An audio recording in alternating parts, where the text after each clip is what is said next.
When I first started attempting Payday 2 challenge runs, there were a few ideas that I could never get away from. The most prominent of which was an explosives only challenge, giving me the chance to explore some of Payday's most impactful weapons and enjoy the silly physics of the diesel engine. However, it just so happens that Payday 2 also requires us to run stealth heists throughout the career mode, which obviously doesn't lend itself well to being an Ecryxophiliac. Look that one up. As a result, a happy little accident occurred, with me deciding to keep the same explosives only rule set, but bend it slightly in the style of a beloved mercenary from Team Fortress 2.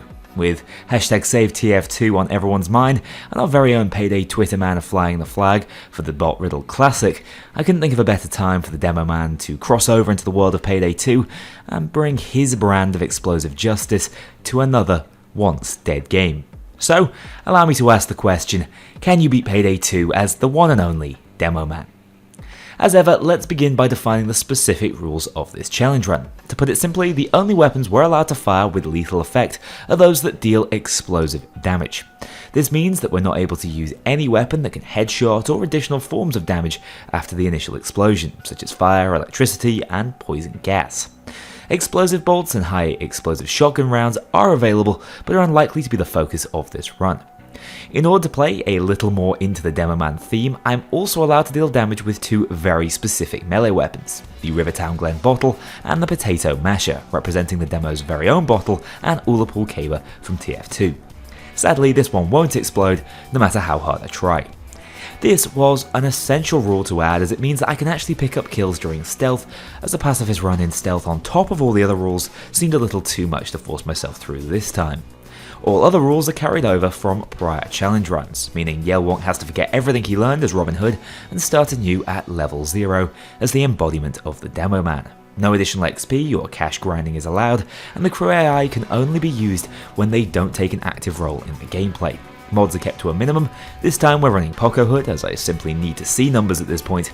The difficulty rules will be exactly as we played with previously too, Mayhem up to level 80, and then Death Wish once that unlocks within the contract broker. Lifelines are returning, and I believe we hit the sweet spot last time, so once again we have access to Phone a Friend, allowing another player to join me for a heist with the exact same limitations and build I have, drop difficulty, letting me move a single heist difficulty down by 1 skull, and crew support, which is a huge lifeline as it enables me to bring along the all-powerful crew AI to assist for one mission. Whilst there are no specific side quests for me to complete this time around, instead I'm challenging the cops to give me their very best aerial moves and landing pose in the first annual Overkill Explosive Diving Competition, winner to be announced at the end of the video. All that said, let's lock and load and give the cops a whiff of the old brimstone.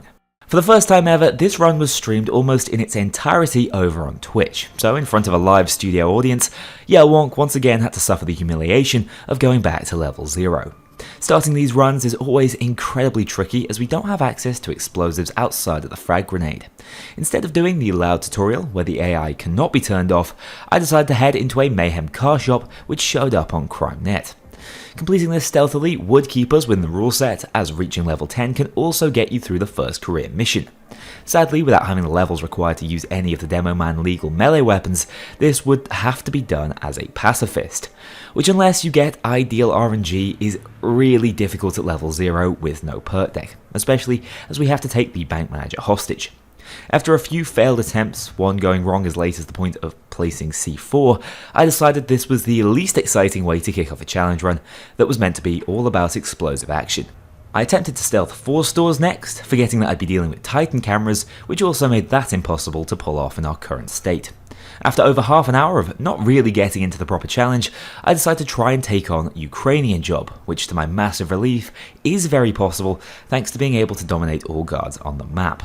5 minutes of patient drilling later, and I could finally complete the basics and start the carnage proper. Here, I started speccing into Muscle, the primary perk deck for this run.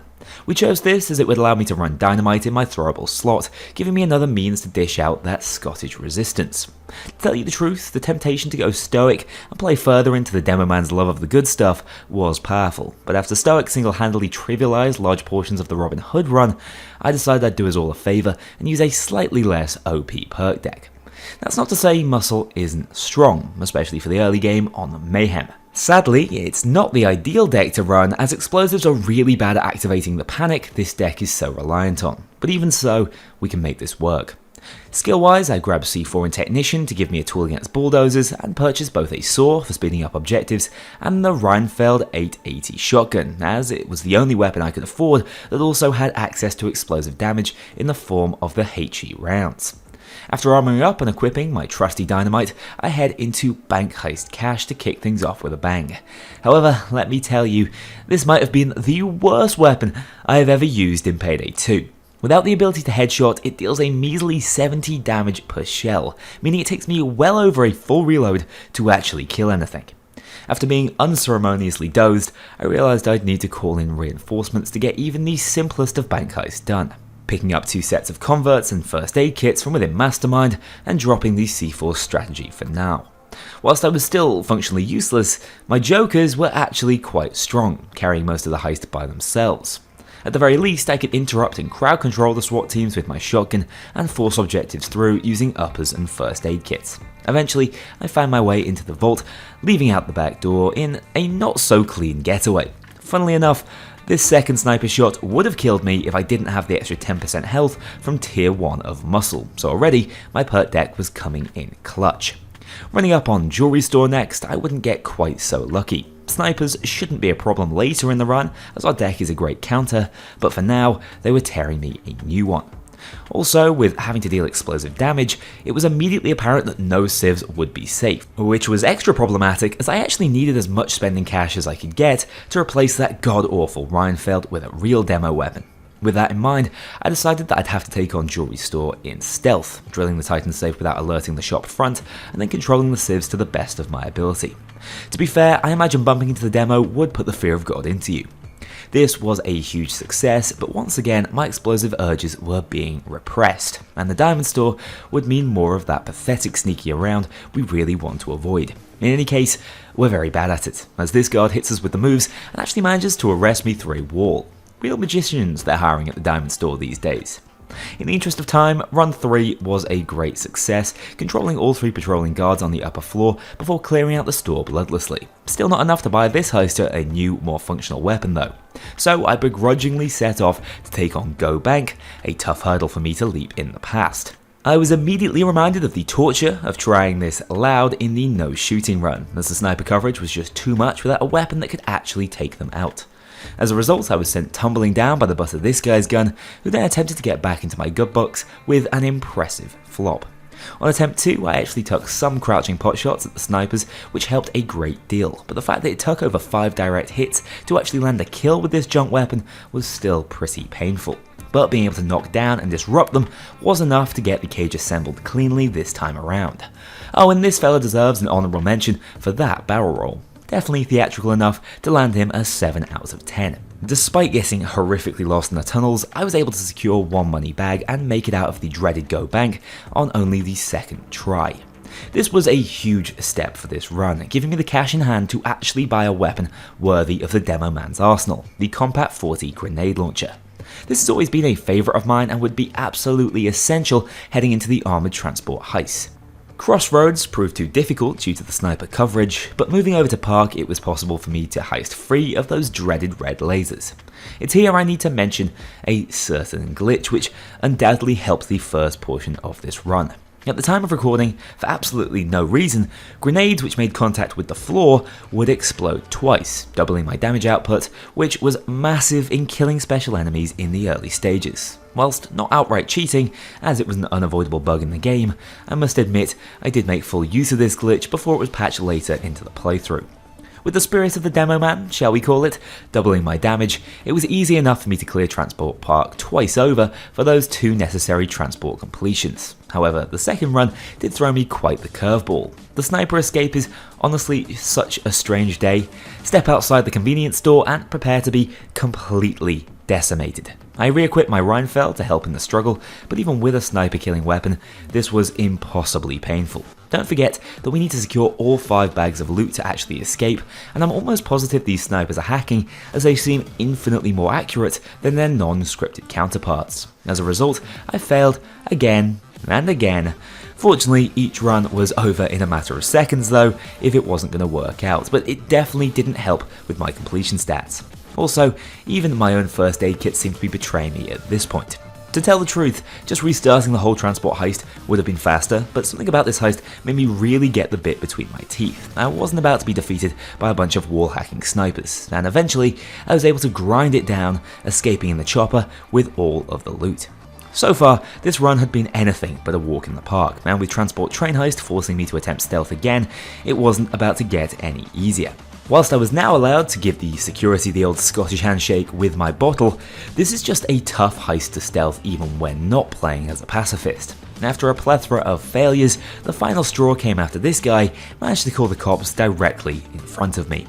Pretty embarrassing. This was just not in Demo's nature. Guns blazing really is the only way. After all, what makes me a good Demoman? It certainly isn't sneaking around in the shadows. Instead, I decided to purchase a GL40, the perfect primary yin to my Compat 40's yang.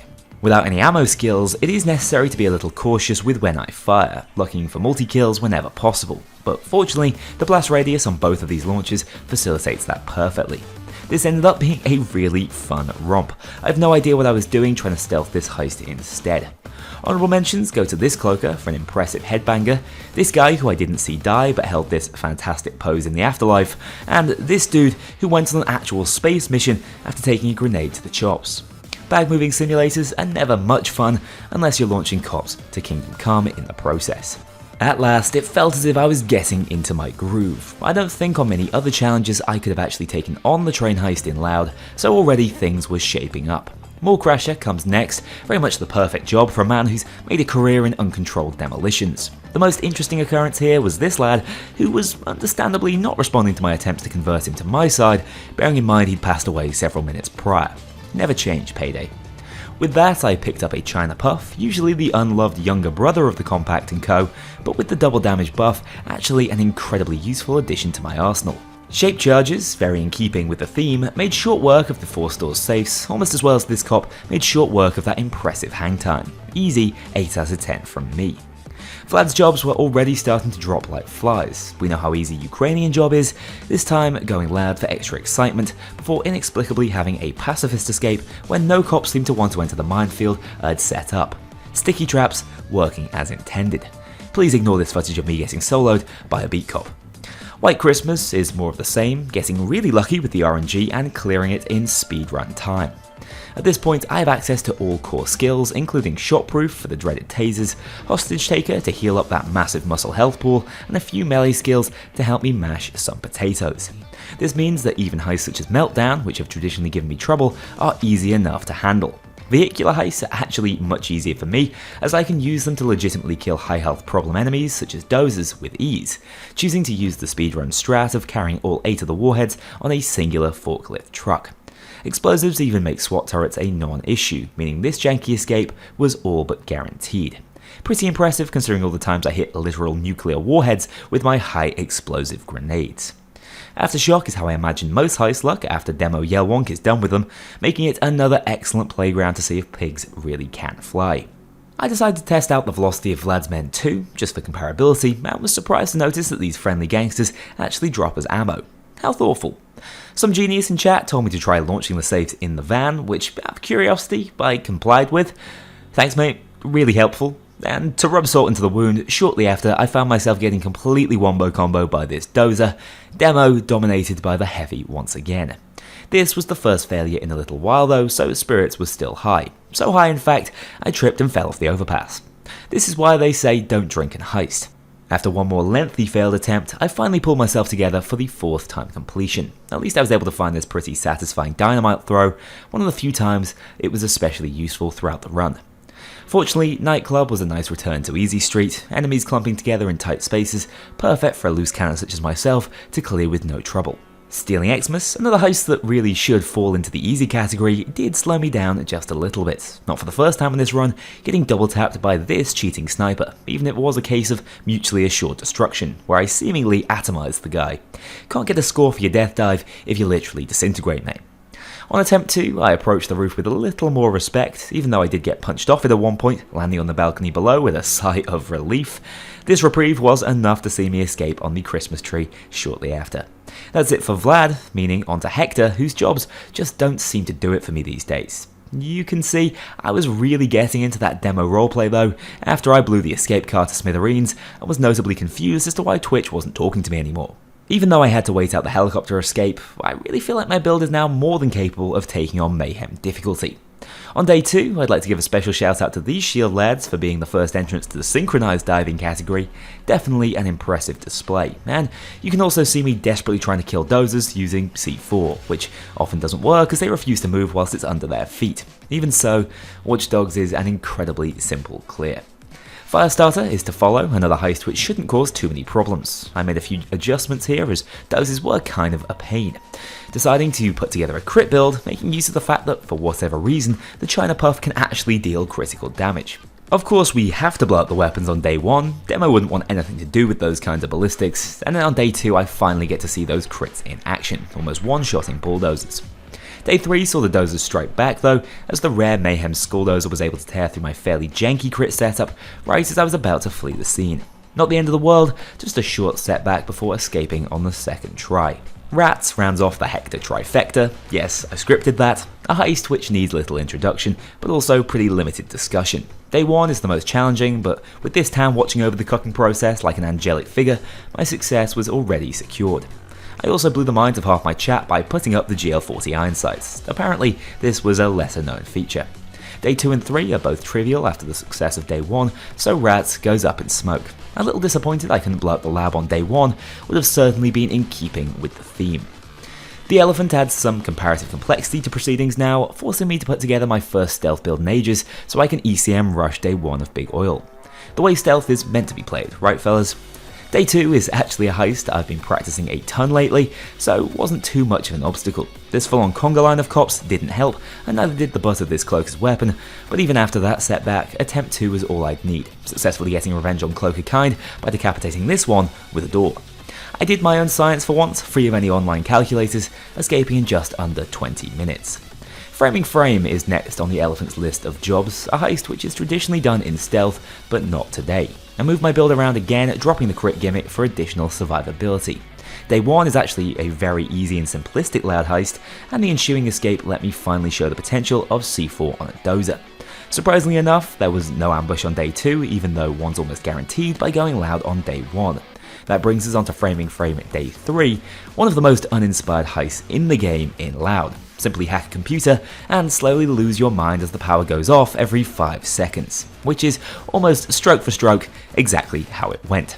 Let me just give you a little time lapse of this room filling up. This is why I play with high body counts. Look at the sheer carnage. Big shout out to the medic who decided to spend the entire heist impaled by this door. He looks surprisingly comfy, all things considered.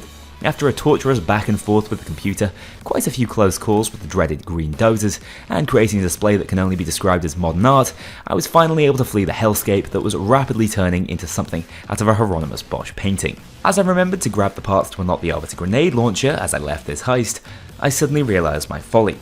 The Arbiter was exactly what I needed to get one over on those pesky snipers, and without it, I'd really struggle on later heists such as Panic Room.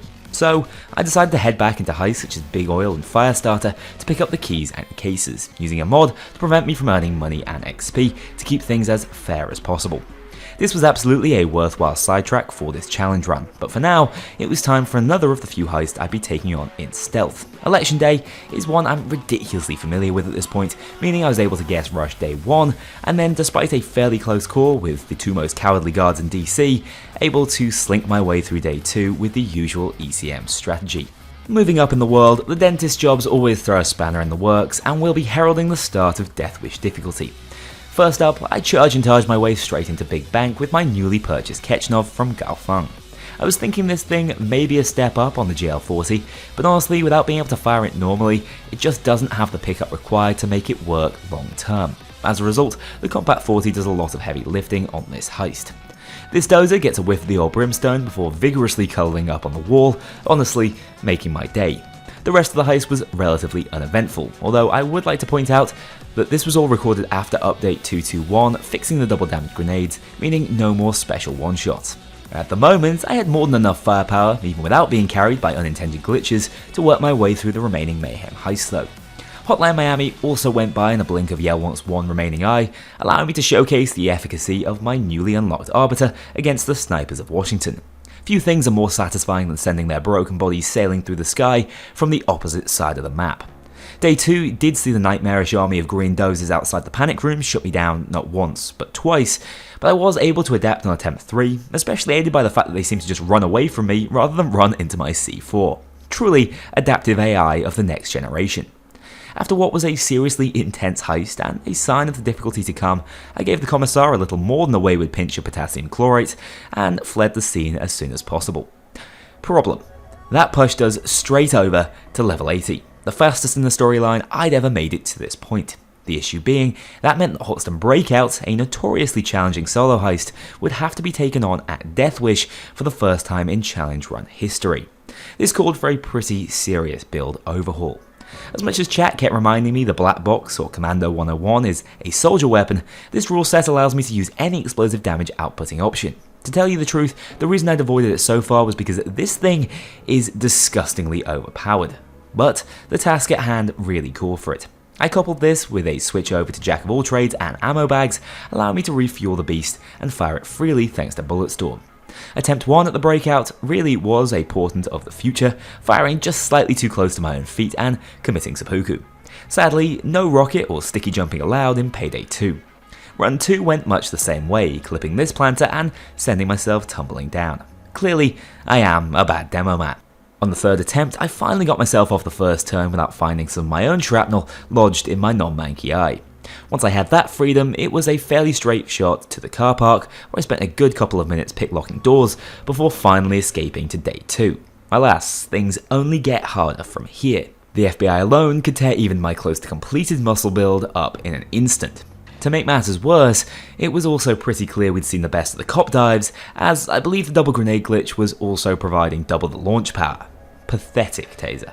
In the end, whilst bringing back the final objective to Hoxton, a cloaker took one for the team, swallowed up a commando rocket just that bit too close to me, ending another run thanks to friendly fire.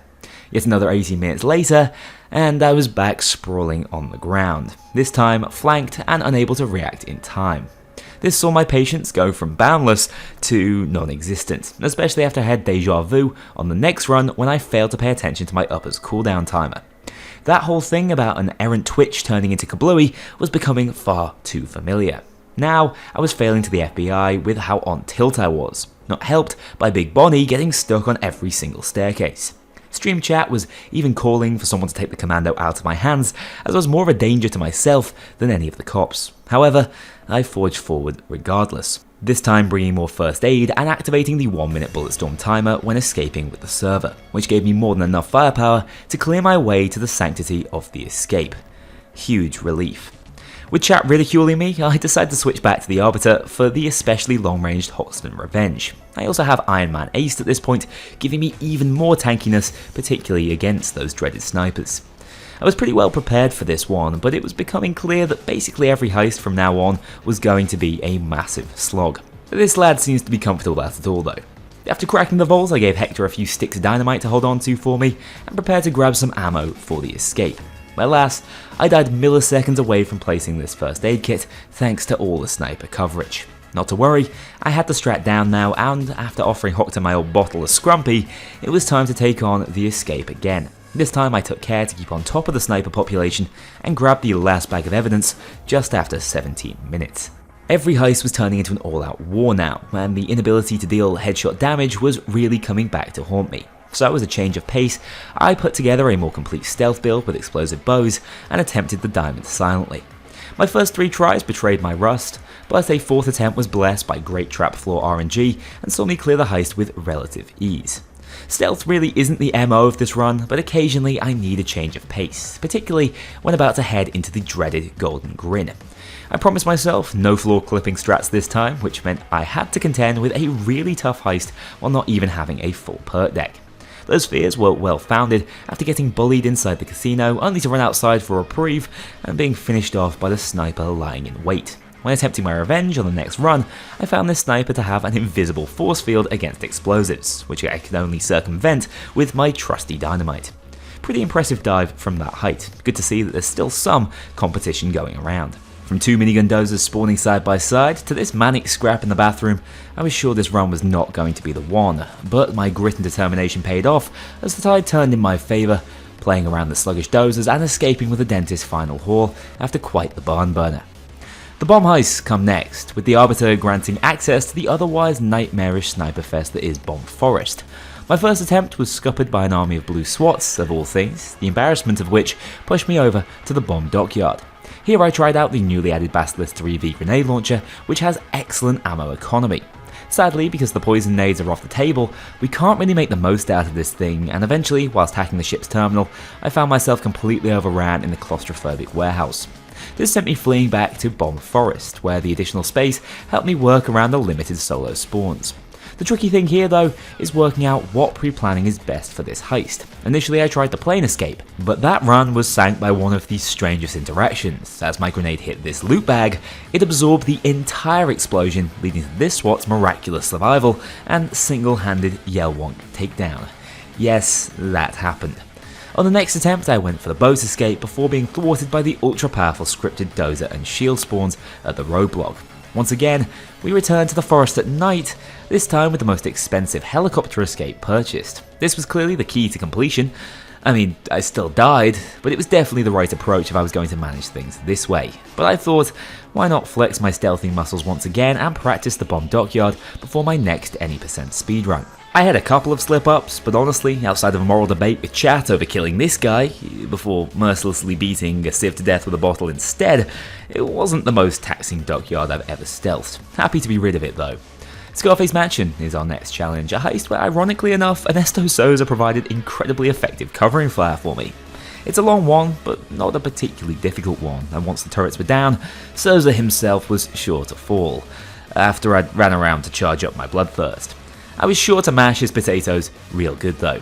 The escape is always laboured, but with the Arbiter taking out snipers, it was easy enough. Glorious to actually get a first time completion after hours of stop-start failure. We have a brief interlude now for Crime Spree, but nothing about an overkill difficulty armoured transport will be slowing me down at this point. The classics are where this grim bloody fable goes next, counterfeit specifically. I can honestly skip over the first 10 minutes of this heist as nothing interesting takes place. A couple of war crimes I guess, but the snipers were still easy picking for the Arby. It was only when I dropped down into the escape tunnel that things got remotely interesting, with a green and skulldozer pressuring me even through Die Hard before taking me out once that effect expired as I failed to place my FAK properly. On run 2, I have genuinely no idea what happened to me. My assumption is that I was meleeed twice in quick succession, but never before have I been propelled forwards with such velocity. Clearly, I didn't have enough of that coveted training. Then after one more unhappy bloody end at the barrel of those dozers, I finally adapted by... I'm not really sure what this was, but it confused them. Another heist in the bag. On to First World Bank, where snipers are far less of an issue, allowing me to switch back over to the Compat 40 for superior ammo economy. When you can land shots like these, who needs the Arbiter anyway? Once in the vault, I had improbably good luck dealing with these shotgun dozers before the lads just decided to run off. Tactical brilliance from the Payday AI once again. The shields are still doing their best, and whilst this was great dive form, we're just not getting the launch distance we once were. Bag moving was fairly uneventful here, meaning a clean getaway. Murky Station forces us back onto the not-so-meta stealth build, but with a few points in Hacker, it's really not so bad. And I guess practice really does make perfect, ghost sneaking this one as a complete pacifist in under 5 minutes. Boiling Point is of course the sister job from Jimmy, who I imagine we get on like a house on fire with the one and only Tavish Finnegan de Groot. As we know, this is a painful Death Wish job due to massively buffed tasers, cloakers and dozers. The outdoor section was fine, but it was only a matter of time before those sniper tasers took me out indoors. I expected attempt 2 to be even harder, bearing in mind a turret spawned over the scanning machine, but after slinking off it strangely never returned, clearly intimidated by my potato masher. I was pretty liberal with my ammo usage here to set up for a bullet storm on escape, which worked like a charm, the Arbiter being the perfect foil for the army of snipers that like to spawn and spoil the party. After that unbridled success, it would be fair to say my confidence really did get the better of me. Yep, do not adjust your martyrs, that is me playing Goat Simulator instead of Santa's Workshop. This is what happens when I have the peer pressure of streaming challenge runs live. And believe it or not, day one was not bad once I was around the incredibly lethal beat cops. Since it's such a large map, we can really stretch it out. Dozers are fair game to run over, and snipers are food for the Arbiter. If there was ever a chance of me getting this done, it was surely during this particular challenge format. Heading into day 2 though, it became apparent why this was a terrible idea. Without cops and the ability to take a hostage for about 3 minutes of this heist, we are just ruthlessly rushed down by Hondurans, wasting loads of first aid before being put down by the classic dozer combo. However, I persisted with my folly, getting better and better at this heist. A dominant strategy also started to emerge. I simply had to assemble and fly the cage if it was set to be beyond the bridge, goats or no goats. It was just not possible for me to protect the cage and deliver more before Harudin flew over. Conversely, when the cage spawned at the end of the road, the cops would virtually deliver the goats for me, making things infinitely easier. It took over 20 minutes of pain and 13 first aid kits, but I was finally able to load up every last goat and get onto the escape section. You may notice, based on my downs, I'm also rolling the dice with feigned death, and on this particular attempt, RNGesus was determined to keep me alive. Alas, it was actually my driving that really let me down here, getting demolished by virtually every unit type on the map as I didn't have a convert to take any of the heat off me. In truth, this felt doable, and I wonder if I'd ran the commando, it would have actually been easier. Sadly though, this final attempt was enough to send me packing from the hardest heist in the game, at least for now. I was even able to take a hostage this time around, but actually being able to drill into the control panel without a way to kill dozers was functionally impossible for my setup, so I made the difficult choice to quit even after the successful day 1. Now, if you want to get mad at me for the little bit of additional XP I earned from day 1, don't. Get mad at chat, it was entirely their fault and I take zero responsibility for my actions. In all seriousness, I just don't think it makes much of a tangible difference this far into the run, so we continue onwards. Santa's Workshop was a joke compared to Goat Sim and had me questioning why I spent over an hour doing nothing when the alternative was so easy. Don't work hard, work smart, people. The return to Car Shop after the fiasco at level 0 was a triumphant one, with the bank manager kindly spawning in the printer room. Somehow, stealth heists with just a bottle were going better than big kaboom loud heists. But on the horizon was the biker heist, a constant thorn in my side across this series. After a fairly torrid first attempt with a taser managing to combine with the scripted Skulldozer spawn to tear me a new one, the tone was already set. Despite me having the perfect tool in my arsenal to deal with snipers in the Arbiter, it was one of the many Jarati hurling Aussies who ended up taking me down second time around, firing quite impressively through the floor of a bridge. Here's a dramatic recreation for you.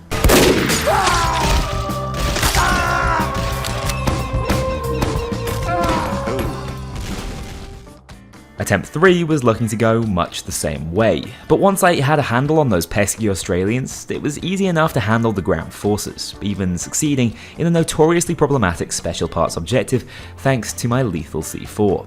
Even drunk driving, the escape was easy enough with this build.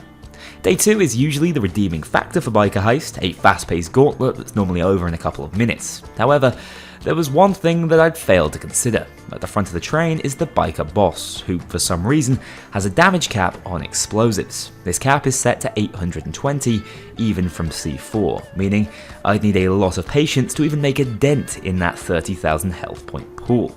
After 4 minutes of hitting her with dynamite, grenades and the potato masher, she finally fell, but unfortunately, that didn't guarantee success, as on my way out I was completely demolished by a pair of green dozers. More pain incoming. For attempt 2 I switched over to the commando again, but of course that was also limited by the explosive damage cap, so the only real advantage was against the problematic waves of bulldozers following me into the carriage. Unfortunately, they seemed to be content teaming up against me and my jokers, leading to a second hard-fought failure. Third time actually was a charm on this occasion though, after another slugfest with the biker boss and a successful run back with the BCI helmet. God, I love the physics on shields. Panic Room is the dreaded follow-up to Biker Heist, another tough one, but definitely aided by the Arbiter. It took an age to cull the sniper population, but few things are as satisfying as direct hits across the rooftops. By the second half of the heist, I'd turned the apartment block into a medieval battlefield with limbs pointing in all sorts of unpleasant directions. A little parkour later, and I was on my way down to the sewers in what might actually be record time for this series. Brooklyn 1010 follows up as the second sniper killing simulator in a row, with my first attempt cut short when I tunnel visioned the NYPD whilst the SWATs were giving me the pain train from behind. Honestly, this was a tricky heist for the demo build. I needed Feign Death to activate not once, but twice to even get down to the street level, at which point I decided it would be a smart idea to lock myself into a 4x4 room full of the worst kind of blokes a heister can meet. With this green dozer providing the lock for the other door, unsurprisingly, you can only stay lucky for so long. And the domination continued from there, taken down once again by a taser in spite of shotproof. At the very least, Brooklyn 1010 is a fun heist, and by the time I drilled access into the ammo room, things were definitely looking up. We got to witness a rare good ragdoll for the second half of the run, before making it back to ground level, finding a medic in the elevator who got there in a way that science can't explain. This time, instead of getting stuck in the side room, I was able to keep mobile before being massively aided by the 10% van wipeout escape, meaning no messing around with the cop cars. Yacht Heist is a stealth-only option next on the agenda, which I turned into quite the bloodbath on run 1. That all went up in flames, obviously, but my second attempt was a lot cleaner, heading down to the server room, being saved by the bottle's decent knockdown chance, and then making this guy watch his identical twin lie there. A pretty easy second time clear. Undercover is Sniper Central, letting me showcase my RB skills once again, but the rooftop pressure was too overwhelming in the end, even with the RNG power of Feign Death. I would have much preferred the limo to fall through the roof, but for attempt 2, I'd learned how to handle it better regardless, circling instead of holding it down. With that, we got the taxman seated comfortably, gave his potatoes a little mash, and started the hack. The GL40 is incredibly well suited for the sort of indoor play space Undercover offers, meaning I was able to keep the computer running with minimal interruptions and make a final break for the rooftop escape. Slaughterhouse completes the Yelwonk certified painful heist gauntlet in the cruelest of ways within my challenge run format. Moving 8 bags of gold is a nightmare even with the aid of conveyor belts. Run 1 was stopped short by this bloody spy, deciding to pretend to surrender before stabbing me in the back rather embarrassingly. With the additional difficulty of this heist and potential for turret spawns, I was forced to bring along the commando, which gave me some issues up against snipers in the second half. These issues would end up being fatal to a hard-fought second attempt when one teamed up with a dozer to instantly take out my armor and muscle health pool in under a second. This felt much more doable than it did during the Robin Hood saga, but was no less frustrating, as I was forced to ration my commando ammo in favour of additional first aid kits, leading to a few tricky run-ins with dozers along the way. Run 4 went the way of the others, when this time it was me deciding to team up with the sniper crew to actually blow myself up. With that insult to injury, I decided it was time to lean on the first of my available lifelines. This wasn't my first rodeo, so I knew that Slaughterhouse was made massively easier when I had company to help carry the bags. So here is where I use crew support, calling on 3 other fine mercenaries to save the day. I decided to bring along the Heavy, Scout, and Engineer. Sort of. All equipped with their default weaponry to limit helpfulness in combat. Of course, whilst Crew AI increases the map's spawn cap, they also allow me to go down non-fatally and provide incredibly useful boons, most notably within this build, to reload speed. Suddenly, I was outputting that much more DPS. With AI, the demo setup is honestly so much more fun and less punishing. As a result of bringing the boys along, I was able to first time clear the heist without going down in less than 20 minutes, a huge completion under my belt, which brings us onto the home straight. Locks here with Beneath the Mountain, a tricky heist with a fair bit of initial RNG, which can dictate its pace immediately. I was hard punished, not for the first time, by a melee strike on attempt 1, interrupting my action and therefore pausing die-hard protection, leading to death by turret. My second try was ended by a seriously lame death. I honestly don't know why I just allowed this to happen, which was followed up by an attempt being fooled even later on the roof of the compound. Here I switched back over to the Commando for its additional dozer killing prowess, which exposed me to the scripted sniper spawn outside the compound for a short-lived run 4. Then 5. Attempt 6 was the one though, getting into the bunker with relative ease, running train on the vault section, and escaping from the compound without too many scares and plenty of bullet storm action. Birth of Sky had previously taken my drop difficulty lifeline, so it was another heist not to be trifled with. Once again, the dozer heavy escape had forced me into running the Commando, not the Arbiter, so the money crate objectives were made much harder by the sniper presence. Even so, success from attempt 1 was looking to be on the cards, activating a 60-second bullet storm just in time for the escape section. However, it had ran out by the time I was through the first gate, meaning the two scripted skulldozers ran me over with ease, and with feigned death being the most fickle skill in the game, it was on to attempt 2. First, I picked up a few more Revenant skills to attempt to control my destiny at the end of the heist a little better. This in turn just made me weaker at all other points in the heist, as you can tell. Attempt 3 brought some god tier RNG, allowing me to stay pretty much entirely out of the sniper's field of view and make it to the sewers in record time, managing to save an ammo bag for this exact situation. With multiple bullet storms at my fingertips, it was much easier to push against the seemingly never-ending SWAT wave coming out of the walls, nailing the bulldozers with splash damage down the hall and just about making it to the dinghy for a clean getaway. Saving my lifeline was huge. It meant that I could drop the difficulty of heist I'd been able to clear with an inferior build previously, in my mind all but guaranteeing a run completion. But it's never that simple. Next I switched back to the GL40 Compat 40 setup for a change over on Heat Street, unfortunately wasting my one and only Messiah charge at the first bend. I'm sure that won't come back to haunt me. It did. This time, after managing the same initial outcome within 30 seconds, I decided to just restart since it was so early in the heist, and then it happened again. But for some reason, I decided to just push on regardless. Though well, sometimes being bullheaded works out as I escorted Matt up the street again, avenging my prior self with a GL40 pot shot on the sniper, and surprisingly forcing my way to the escape chopper with Matt in tow without another noteworthy incident. Green Bridge is honestly not a favourite of mine anymore, blame the speedrunning for that one. Despite great prisoner RNG, I was down at the scaffolding and unable to reload my weapon in time to proc the revive. The most frustrating part of this heist is at the very beginning, surrounded by ludicrously high damaging Bronco cops who could make me eat lead without batting an eyelid. I failed another few attempts without so much as making it up the scaffold. 4 unsuccessful rounds later, I was back up the tower and essentially running around like a lunatic to try and confuse the AI, whilst arbitering any sniper spawning from the choppers. A mess to be sure, but one I was just about in control of, escaping once the prisoner was snagged with the aid of my last remaining FAKs. The Great Betrayal of Alaskan Deal was honestly a walk in the park compared to what I'd been faced with recently. I say that, but I was still pretty readily demolished 2.5 minutes into attempt 1. The next run was fairly clean though, right up until the escape section. Sometimes you get lucky with fade timings and can escape immediately. Others, you're stuck on a boat with no good way to kill dozers, a dwindling ammo supply, and a stick grenade for a melee weapon. After taking out the skulldozer with effectively my bare hands, the game actually took pity on me and ended the heist despite the fact we clearly had some pretty heavy unwanted cargo aboard. I'm not complaining though.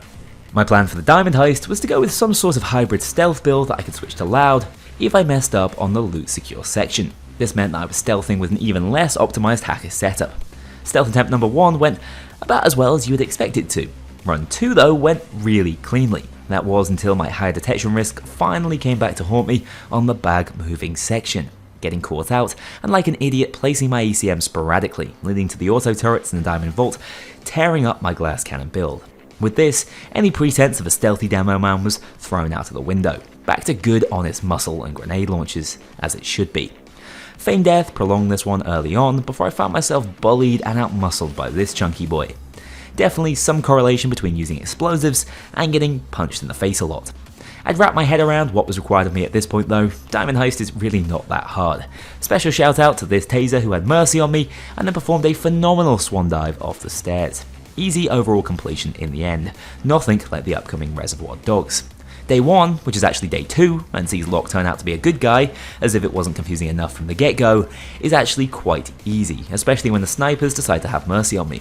But the second day at the Garnet Group location is torture. We simply need the commando here, as the initial ambush is too hot to handle otherwise.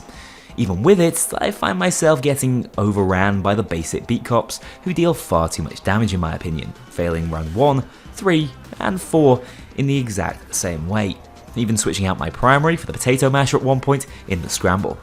Run 2, well, we don't really need to talk about how that one ended, and then 5 was another of those mutually assured destruction moments. Attempt 6 though was one of the most intense Payday 2 heists I can ever remember playing.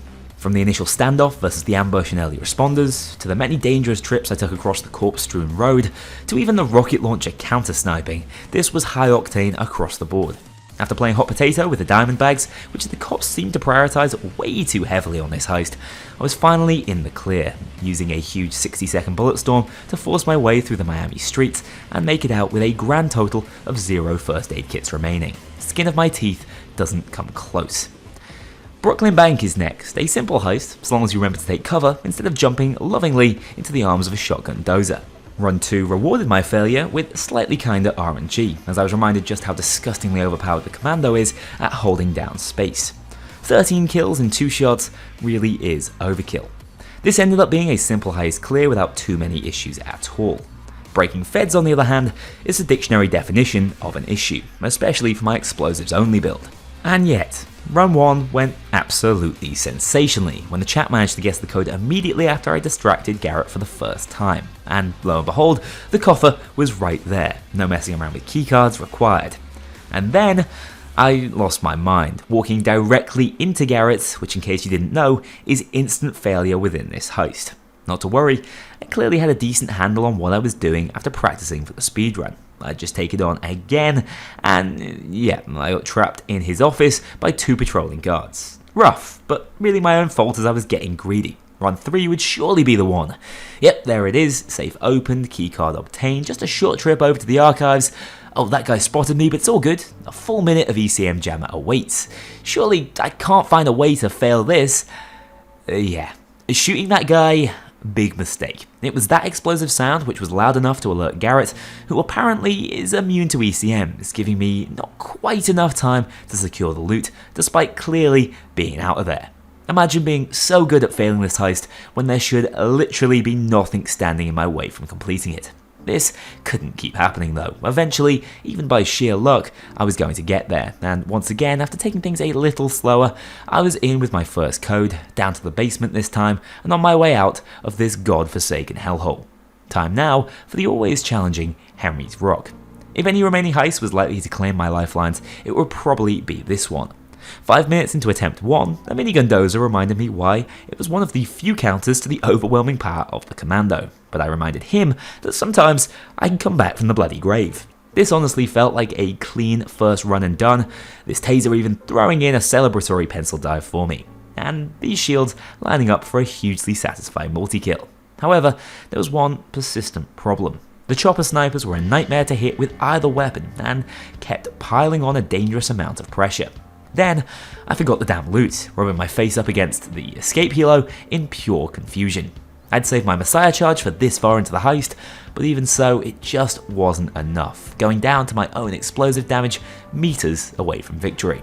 To make matters worse, the runbacks felt infinitely more challenging, failing once within the first holdout, once at the battery objective, and once more on the escape, before finally pulling myself back together for the winning run, this time not even needing to activate Revenant skills. I swear, Messiah is always either a low-value crutch for me, or entirely irrelevant in completing the heist. But that did bring us onto Shacklethorne Auction, a wild heist in Loud which perfectly suits the build we're going for. The vast majority of cops didn't get a chance to move beyond their spawn point. This was serious domination with minimal scares one way or another. Conversely, the beginning of Hell's Island causes quite a few issues, forcing Messiah out of me early on and a follow-up down soon after. Clearly I'd need to ride my luck early in this heist, which I did successfully at the second time of asking. Unfortunately, the spawns towards the end of the Bane Escort section get a little wild, resulting in my world rather collapsing in on me without having access to any jokers. Shortly after, I was down for the count. But I'd learned the important lesson that jokers should be my immediate priority once out in the open. So, once I'd completed the initial gauntlet again, found Bane and Kento, who looked like he was going to need gluing back together in Hell's Island, it was just a case of commandeering the Murky, who operates the bridge controls, and holding off the endless spawning army from above.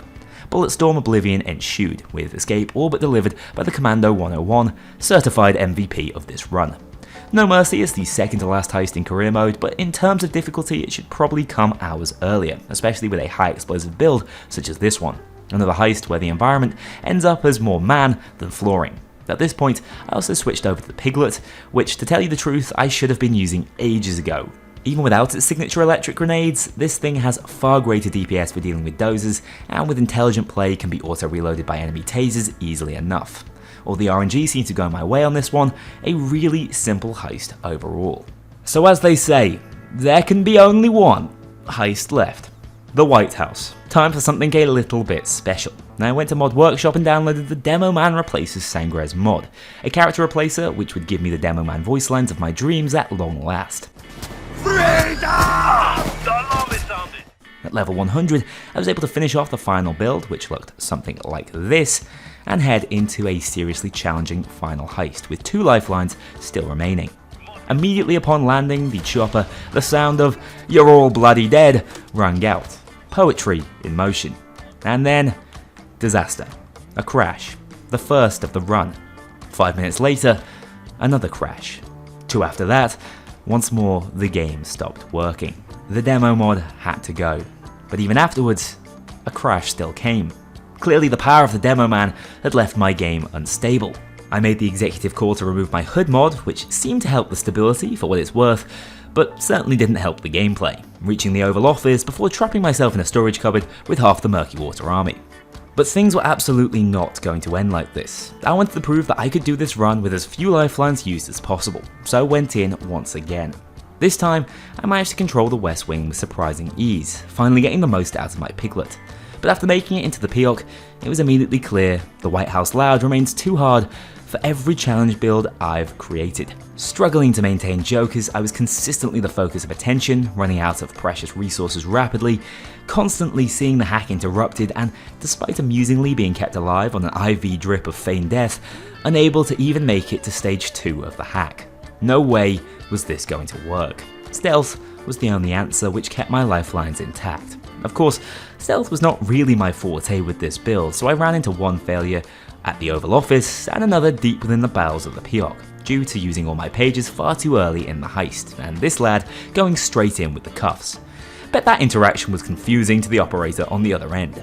But through failure, I'd formulated a strategy. Play as safe as possible around the initial power box objective, clear the West Wing section without alerting anyone, and then control the entirety of the POC guard by intimidating them, preventing any additional spawns. My favourite was definitely this guy, who decided to take the high ground on a plant bot. I know nothing about this, screams Tavish de Groot. The demo you see now is a cheap imitation of that dynamite flinging, grenade slinging, and potato masher swinging hero we'd seen earlier in the run. But sometimes, to achieve victory, we have to adapt, overcome, and scare blokes stood on plant pots. But in any case, we have, by climbing into Locke's chopper for the final time, proven definitively that you can indeed beat Payday 2 as the Demoman with pretty much explosives only. Thank you so much for watching this video. I'm now fairly certain I could have done this particular run without the use of any lifelines, making it probably the easiest challenge run we've had to tackle. If you have stuck around this far into the video, be sure to keep watching as the winner of my Copsplosion competition is announced, but also I'd be hugely grateful if you took some time out of your day to take a look at my Apex Gaming PC site. A great deal of work went into putting these together for all your Payday playing needs, and within the month of June you can expect double the discount for purchases with the code Kknowley. Also guys, be sure to leave your comments down below in terms of which challenge run you want to see next, either in video format or on stream. All that said, let's appreciate, in third place, this Grey SWAT space mission on Ukrainian job, racking up some real air miles in the process. In second place, the heaviest unit in the game, the Green Dozer, who also got some hang time but pulled a great pose on the way down. And last but by no means least, in first place, these two wonderfully synchronized cops who not only flew gracefully, but also completed a successful dive into the water, and what a flop it was too. Thanks for watching guys, I hope you've enjoyed, and stay tuned on the channel for more. A huge thank you to my dedicated Patreon backers. If you want to join this crew in going infamous, check out the link below and pledge as little as $2 to see your name in the credits, or get 24-hour early access to future videos and vote on upcoming content. Take care, I'll see you all soon.